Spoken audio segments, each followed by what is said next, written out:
Ya.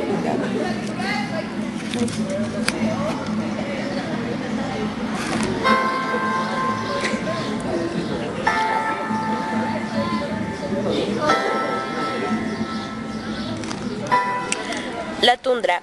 La tundra tiene una distribución circumpolar en el hemisferio norte. Los principales países donde se encuentran son Alaska, Canadá, Escandinavia y Rusia. Su clima está caracterizado por inviernos extremadamente largos y crudos. Los veranos, sin embargo, son cortos y frescos. La tundra ártica rodea el Polo Norte, extendiéndose hacia el sur hasta los bosques de coníferas. Las tundras alpinas se encuentran por arriba de la línea de árboles en las montañas altas, aún en los trópicos. Comenzaremos hablando de los factores bióticos y abióticos de este bioma. Como sabemos, los factores abióticos son factores físicos-químicos del ambiente. El principal factor abiótico de la tundra es el suelo llamado permafrost, un suelo congelado de forma permanente. Este cubre el 80% de Alaska y casi la mitad de Escandinavia y Rusia. Su profundidad varía de unos pocos metros a casi 1500.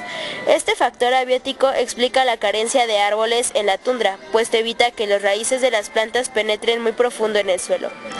Otro factor abiótico importante en todos los ecosistemas es la lluvia o precipitación, ya que la tundra recibe muy poca. Normalmente llueve en verano y en esta época la tierra se hace un poco pantanosa, lo que favorece a algunos animales, en especial a los insectos. Las precipitaciones a menudo van por debajo de los 200 milímetros cúbicos. Es un ecosistema relativamente seco. La temperatura de este ecosistema es de menos 155 grados centígrados. Los factores bióticos. Estos se refieren a todos los organismos vivos que interactúan con otros organismos, donde una especie compite con otra. La vegetación. Comenzaremos con la flora. La vegetación del lugar es muy escasa, dado que los suelos permanecen congelados durante casi todo el año, de forma que solo habrá musgos, helechos, líquenes, arbustos pequeños, pastos, juncos y hierbas. Así, en las zonas bajas predominan las hierbas y juncos y en las zonas altas predominan los musgos y líquenes. La fauna. La fauna está determinada por el clima y por el tipo de vegetación, de forma que en la tundra ártica hay osos polares, reno o caribú, zorro del Ártico, el buey albiciclero, lobo gris, la liebre ártica, el armiño y los lemming, que son roedores, numerosas especies de aves como albatros y otras algunas migratorias como el charrán ártico, el cisne cantor y el ganso nival. Los organismos, es importante mencionar las adaptaciones de estos organismos, ya que, como hemos dicho, la tundra es un ecosistema extremadamente frío. En el caso de la flora, los vegetales como abedul, el abeto, el sauce de las nieves, algunas especies de pino, presentan modificaciones en el tamaño, presentándose el enanismo y hojas en forma pilosa, y de tamaño pequeño con el objeto de conservar agua y sobrevivir congeladas aún durante la floración. Se observan en los vegetales cubiertas de cutículas espesas, a la vez que muchos tipos de hojas, troncos y tallos están protegidos por un denso fieltro piloso que contribuye a mantener una temperatura más alta que la de la atmósfera. En el caso de la fauna, las adaptaciones más frecuentes son la presencia en el cuerpo de sustancias que protegen a estos organismos del intenso frío. Generalmente para los animales como osos o focas, estas sustancias se encuentran debajo de la piel. También se observan fenómenos de hemocromía tanto en aves como en mamíferos, donde el plumaje o el pelaje presenta el color blanco durante el invierno para aves que no migran, y esas rayas durante el verano, donde el camuflaje les permite cazar de forma muy eficiente. En cuanto a las patas, también se observan las adaptaciones en aves como patas con plumas que los calientan e impiden que se hundan en la nieve. En mamíferos como el caribú presentan pezuñas anchas que impiden que se hundan en la nieve. Los lemmings presentan garras potentes para hacer madrigueras en invierno o túneles en verano. Para investigar la tundra se utiliza una dinámica donde el análisis de las relaciones que se dan al interior de las poblaciones. De igual forma se describen algunas de las que se presentan entre individuos de diferente especie. Relaciones intraespecíficas. Como relaciones intraespecíficas se consideran aquellas que se presentan cuando los organismos de una misma especie se relacionan al buscar alimento, al reproducirse o al determinar su territorio.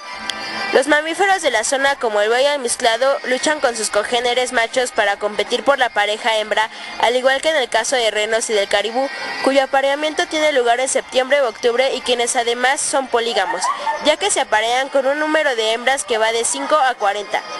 En el caso de los lobos, se sabe actualmente que seleccionan presas débiles y o enfermas, lo que es sumamente valioso. Los lobos se sabe que este organismo es monógamo y que su apareamiento es solo con una pareja durante toda su vida. En el caso de la tundra, en la territorialidad, este aspecto no puede separarse de la migración, pues la mayoría de las especies animales requieren de migrar para sobrevivir al crudo invierno buscando alimento en otras zonas de clima más benigno.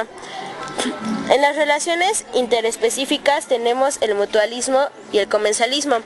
Comenzaremos con el mutualismo, que es la interacción entre dos individuos diferentes de diferentes especies en donde ambos se benefician, como en el líquen, donde las hifas de los hongos rodean a las células del líquen que lo protegen y le suministra agua y sales. A su vez, el líquen le proporciona hifas con azúcar y oxígeno. Como el comensalismo se produce cuando un organismo se beneficia y el otro no se beneficia ni se perjudica, como es el caso del caribú y el zorro ártico. El zorro ártico sigue al caribú, que quita la nieve que cubre para llegar a los líquenes. El zorro entonces caza de los mamíferos que han sido descubiertos por el caribú. Otro ejemplo es con el mismo zorro ártico sigue a los osos polares y se alimenta de los restos de estos. También como relaciones interespecíficas tenemos las cadenas alimenticias. Las cadenas de alimentación se entrelazan formando redes o tramas como en la siguiente imagen. Tenemos la productividad. Desde luego, la productividad es baja en la tundra, ya que este ecosistema o bioma es muy simple y con poca diversidad debido al intenso frío por la falta de sol que provocan los largos inviernos, lo que limita la existencia de vegetales a musgos y hierbas, de forma que no se puede fijar energía en gran escala, y la fotosíntesis estará limitada, así como la presencia de consumidores primarios o herbívoros, que se destacan aquí el reno, el caribú y algunos roedores, y los pocos que existen sobreviven gracias a la inmigración. A la vez, la presencia de carnívoros, también llamados consumidores secundarios, que serían el zorro ártico, los osos polares y los lobos, que también estarán limitados. Los recursos naturales. En este ecosistema aporta al hombre recursos naturales muy importantes, como los alimenticios, además de las pieles de los animales. Los recursos también hay recursos minerales como el carbón, hierro, grafito, cristal de roca, oro, estaño, cobre y probablemente uranio, plomo y zinc. Este tipo de ecosistema no se encuentra en México, por lo que en nuestro país no podría hablarse de reservas. Tenemos que hablar, en conclusión, la tundra es uno de los biomas más frágiles a causa de su breve temporada de crecimiento. Por ejemplo, un sauce de 10 centímetros de altura puede tener un tronco de 7 centímetros de diámetro y una edad de 50 años. Las actividades humanas en la tundra dejan cicatrices que persisten durante siglos. Es importante cuidar todos los ecosistemas del mundo, ya que estos crean un equilibrio entre la especie humana y la especie que estos contienen.